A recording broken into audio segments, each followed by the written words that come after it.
তো আপনারা জানেন এই নতুন বাংলাদেশ, মুক্তিযুদ্ধের বাংলাদেশ, ২৪শে গণঅভ্যুত্থানের বাংলাদেশ, চাকরিতে নিয়োগের ক্ষেত্রে কোটা প্রথার মাধ্যমে যোগ্যদের এড়িয়ে তুলনামূলক কম যোগ্যদের রিক্রুট দেওয়ার প্রচেষ্টার যে ক্ষোভের বিরুদ্ধে কিন্তু এই কোটার বিরুদ্ধে প্রথা বিরোধী আন্দোলনটা হয়েছে।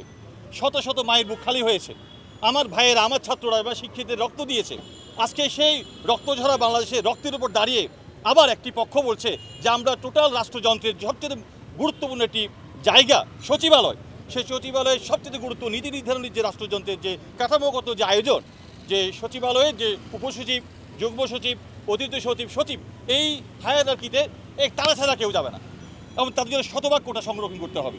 আপনারা জানেন সর্বশেষ জাতীয় ইলেকশন হলো এবং তার পূর্ববর্তী যে ইলেকশনগুলো হলো সেখানে একটা অনৈতিক ডিল হয়েছে, দেয়া নেওয়ার ডিল হয়েছে। আপনারা জানেন যে 14 নির্বাচন, 18 নির্বাচন, 24 নির্বাচন, এই দামি নির্বাচন, ভোটাভি নির্বাচনগুলোতে কারা ন্যাক্কারজনকভাবে সরকারকে সহযোগিতা করেছে, কাদের কলমের খোঁচায় 300 ভোট 3000 30,000 দেখানো হয়েছে।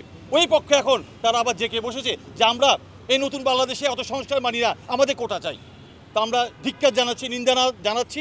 আমরা একটা মেধাভিত্তিক সাম্যের বাংলাদেশ চাই, মেধাভিত্তিক সাম্যের জনপ্রশাসন চাই, মেধাভিত্তিক সাম্যের জনপ্রশাসন, জনবান্ধব প্রশাসন চাই। তা না হলে সাম্যের বাংলাদেশ, মানবিক যে মর্যাদাবোধের বাংলাদেশ, বৈষম্যহীন বাংলাদেশের যে স্বপ্ন আমরা দেখি সেটা কখনো পূরণ হবে না। তাই আমরা আমাদের সাথে নয়, আমি ক্যাডার কর্মকর্তা, আমার অনেক বঞ্চনা আছে, কিন্তু আমার ব্যক্তিগত ইস্যুতে নয়।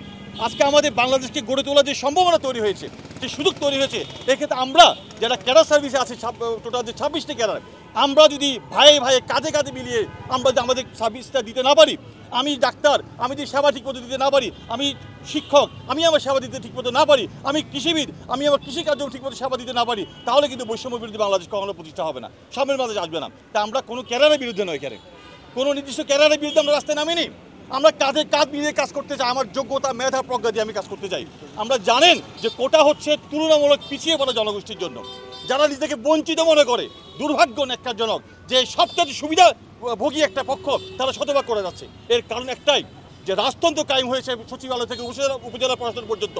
আপনি জনগণের সেবক না হয়ে জনগণের প্রভু হয়ে গিয়েছেন।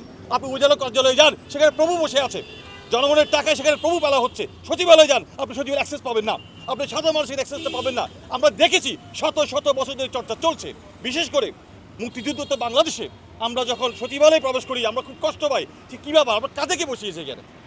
কৃষকের দেশ, শ্রমিকের দেশ বাংলাদেশ, কাদের ট্যাক্সের টাকা আমরা প্রভু বলতেছি? কেন বলতেছি? একটিমাত্র কারণ, আমাদের রাজনৈতিক কর্তৃপক্ষ তাদের ক্ষমতাকে কুক্ষিগত করে রাখার জন্য দেয়া নেয়ার যে নোংরা ডিল যুগে যুগে করেছে সেটা তারা অব্যাহত রেখেছে। আমরা এটা অবসান চাই।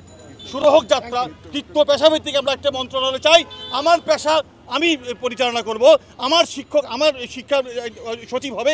এটাই হচ্ছে সাম্যের কথা, যুক্তির কথা, বিজ্ঞানের কথা।